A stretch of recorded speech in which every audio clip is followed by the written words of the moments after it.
Kemarin, pas pada hari Minggu tanggal 13 Agustus, sebuah spotlight tertuju di Menteng, tepatnya di Museum Perumusan Naskah Proklamasi, Jakarta Pusat. Kita tahu pada saat itu Partai Golkar dan PAN resmi mendeklarasikan dukungan mereka kepada Prabowo Subianto untuk menjadi calon presiden di Pilpres 2024. Dalam acara deklarasi tersebut, orang yang mendapatkan spotlight utama tentu saja Prabowo Subianto. Dan ketika semua mata tertuju pada dirinya, maka ia pun unjuk gigi menampilkan satu-satunya kelebihan yang dimilikinya, yaitu berpidato. Dan seperti biasa, pidato dengan semangat berapi-api dan dengan spontanitas tanpa perlu teks adalah ciri khasnya. Wajar saja, karena beliau ini memang terkenal sebagai seorang orator ulung setelah Bung Karno. Tapi ada bagian yang menarik dari orasinya saat itu. Mari kita saksikan. Kita minta izin rakyat untuk kita berkuasa. Karena kita ingin berkuasa hanya untuk kepentingan rakyat dan bangsa Indonesia. Nah, kita sudah dengarkan ya. Ingin berkuasa. Kita sudah saksikan dalam orasinya, Prabowo bukan minta izin kepada rakyat untuk mengabdi dan melayani masyarakat demi kepentingan bangsa.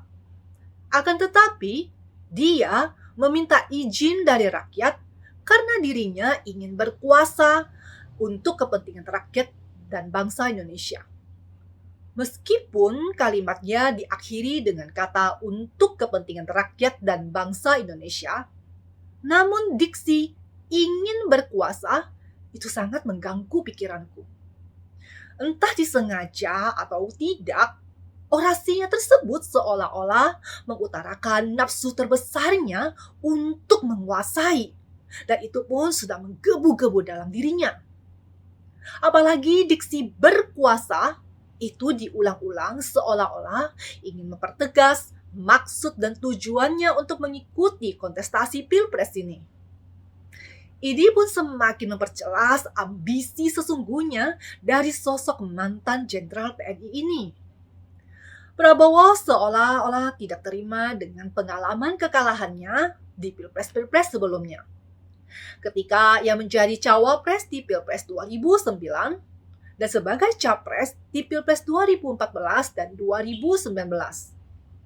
Kegagalan demi kegagalan yang dihadapi oleh Prabowo ini seolah-olah tidak melunturkan semangatnya untuk terus maju dalam Pilpres. Namun, justru menjadikan semangatnya semakin membara. Meskipun telah menerima kegagalan sebanyak 3 kali, Prabowo seakan-akan tidak kapok.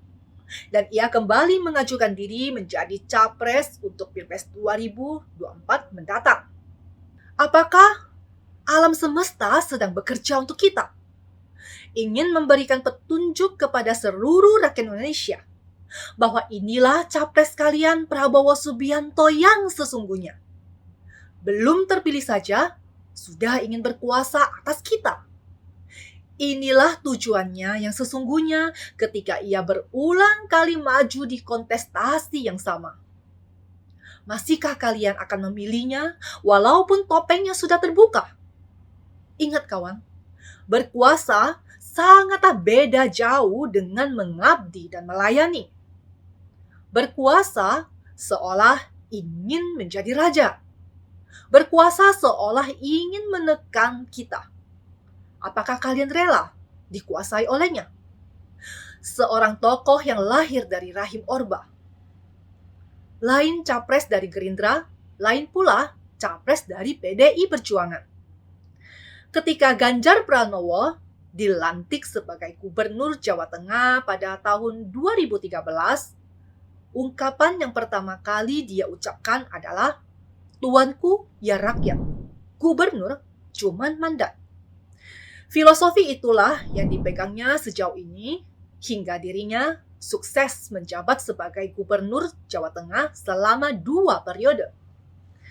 Ketika Ganjar menerima jabatan sebagai orang nomor 1 di Jateng, ia sadar bahwa jabatan adalah mandat atau amanah dari rakyat.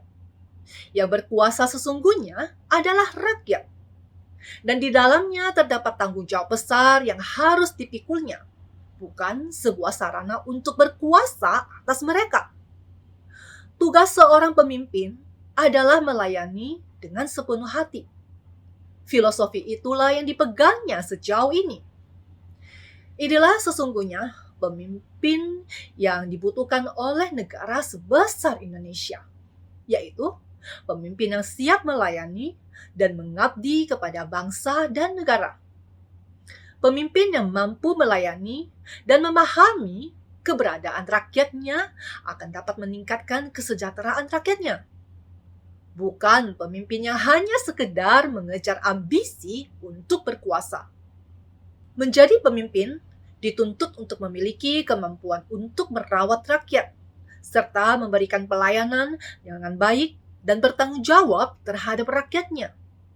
Bukan sekedar omong kosong, melainkan mampu dibuktikan dengan kerja nyata dan mampu memberikan perubahan yang berarti sehingga rakyat bisa semakin sejahtera.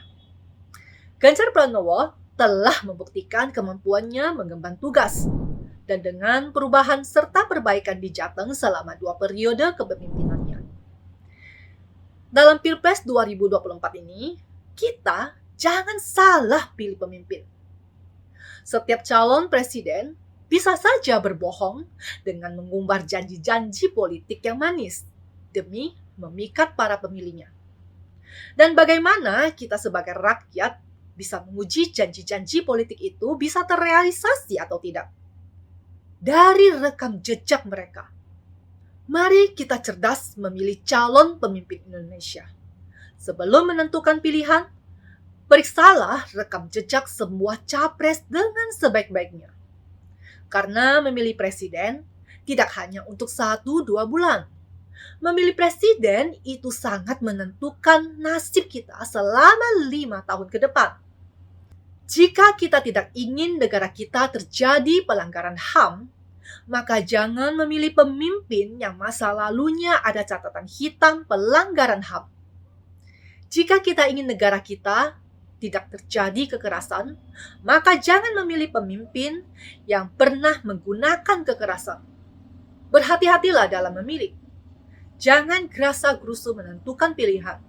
Lihat kembali rekam jejak mereka. Saya punya sebuah pantun. Dari semua capres yang tersedia, lihatlah dengan teliti rekam jejak mereka. Jangan pilih capres yang nafsu berkuasa, jika tak mau mengulangi masa Orba. Demikian opini saya hari ini. Don't be silent majority. Speak up.